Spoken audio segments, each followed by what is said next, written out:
కావాలి కావాలి నాకు ఎమ్మెల్సీ పదవి కావాలి, ఇవ్వాల్సిందే నాకు పదవి ఇవ్వాల్సిందే. అసలు ఎందుకు ఇవ్వరు?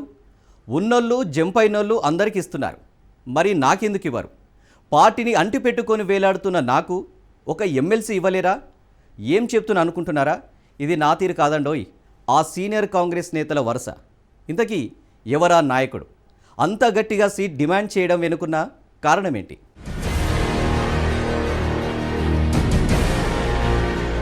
పోదెం వీరయ్య ఈయన భద్రాచలం మాజీ ఎమ్మెల్యే, ప్రస్తుతం తెలంగాణ అటవీ అభివృద్ధి సంస్థ చైర్మన్ గా పనిచేస్తున్నారు. కానీ సీట్లో అంతా సంతృప్తి లేదట. అందుకే తన స్థాయికి కనీసం ఎమ్మెల్సీ సీటు అయినా ఇవ్వాల్సిందేనని పట్టుబడుతున్నారట. దీనికోసం అధిష్టానం వద్ద తన ప్రయత్నాలను ముమ్మరం చేశారట.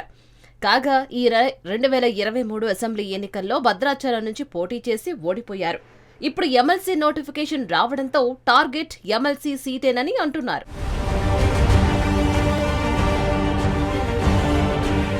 గతంలో ములుగు ఎమ్మెల్యేగా గెలిచిన పోదెం వీరయ్య మొదటి నుంచి కాంగ్రెస్ వాది. ఆయన ఎప్పుడూ పార్టీ ఫిరాయించలేదు. అయితే 2018 అసెంబ్లీ ఎన్నికల సమయంలో ములుగు సీటు సీతక్కకు ఇవ్వాల్సి వచ్చినందున పోదెంను భద్రాచలంకు షిఫ్ట్ చేసింది అధిష్టానం. అయిష్టంగా అక్కడికి వెళ్లినా మంచివాడన్న పేరు తెచ్చుకున్నాడు. అతి స్వల్ప కాలంలోనే ప్రచారం చేసి నాడు తొలిసారి భద్రాచలంలో పాగా వేశాడు. కానీ 2023 అసెంబ్లీ ఎన్నికల్లో మాత్రం ఓటమి చవిచూశాడు.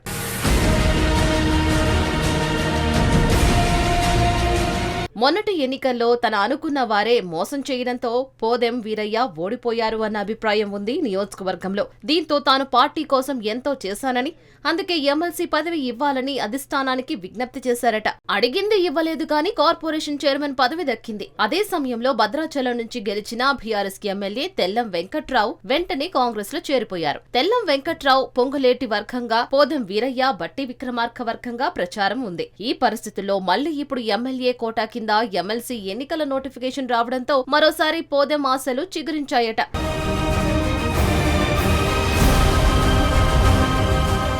తాజాగా రాష్ట్ర కాంగ్రెస్ ఏఐసీసీ పర్యవేక్షకురాలిగా బాధ్యతలు చేపట్టిన మీనాక్షి నటరాజన్ రాష్ట్రంలో పర్యటించిన క్రమంలో తొలి నుంచి కాంగ్రెస్ కు నమ్మిన బంటుగా ఉంటున్న నాయకులకు సముచిత స్థానం కల్పిస్తామని ఆమె హామీ ఇచ్చారు.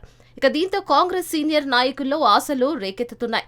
కష్టకాలంలో సైతం పార్టీని వీడకుండా పార్టీనే నమ్ముకున్న తమకు న్యాయం జరుగుతుందని పలువురు ఆశావాహులు ఎదురుచూస్తున్నారు.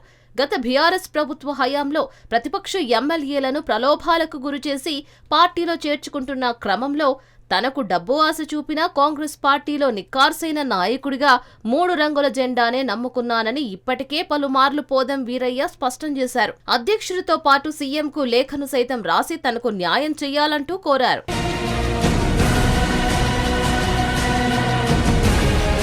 దీంతో ప్రభుత్వం పోదెం వీరయ్యను రాష్ట్ర అటవీ అభివృద్ధి సంస్థ చైర్మన్ గా నియమించింది. అయితే సుమారు 4 దశాబ్దాలుగా కాంగ్రెస్ పార్టీనే నమ్ముకున్న తమ నాయకుడికి ఎమ్మెల్సీగా అవకాశం ఇచ్చి కేబినెట్ లో స్థానం కల్పించాలని కాంగ్రెస్ క్యాడర్ కోరుకుంటోంది. కాగా ఖమ్మం జిల్లా నుంచి 3 మంత్రులు ఉండడంతో వీరయ్య ఎమ్మెల్సీ అయినా కూడా ఆ జిల్లాకు మరో మంత్రి పదవి దక్కే అవకాశం లేదని పార్టీ నాయకులు భావిస్తున్నారు. కానీ పార్టీ పట్ల ఆయనకున్న విధేయతకు గుర్తింపుగా మాజీ ఎమ్మెల్యే కేబినెట్ పదవి దక్కాలని పట్టుదలతో ఉన్నారని ఆయన అనుచరులు కూడా చెప్తున్నారు. ఆయన తన అభిప్రాయాన్ని నొక్కి చెప్పడానికి ఇప్పటికే ఢిల్లీకి వెళ్లారు. గతంలో అధికార పక్షం వివిధ ప్రలోభాలకు గురిచేసినా ఆయన పార్టీ వీడకపోవడాన్ని ఆ పార్టీ నేతలు గుర్తు చేస్తున్నారు.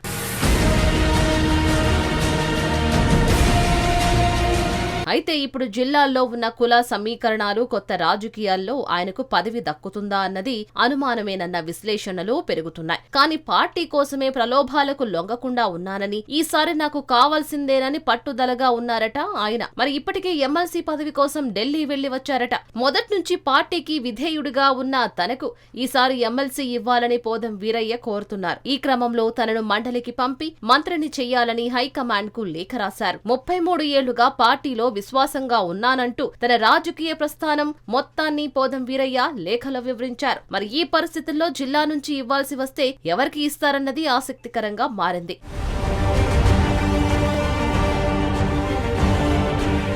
మొత్తానికి తనకు అధిష్టానం న్యాయం చేస్తుంది అనే ఆశాభావాన్ని పోదెం వీరయ్య వ్యక్తం చేస్తున్నారు. అసలు ఎమ్మెల్సీ సీటుపై ఆయనకు అంత పట్టు ఎందుకు? ఆయన ఉద్దేశం ఏంటి? దీనిపై హైకమాండ్ ఎలా స్పందిస్తుంది అనేది ప్రస్తుతం పార్టీ వర్గాల్లో ఆసక్తికరంగా మారింది.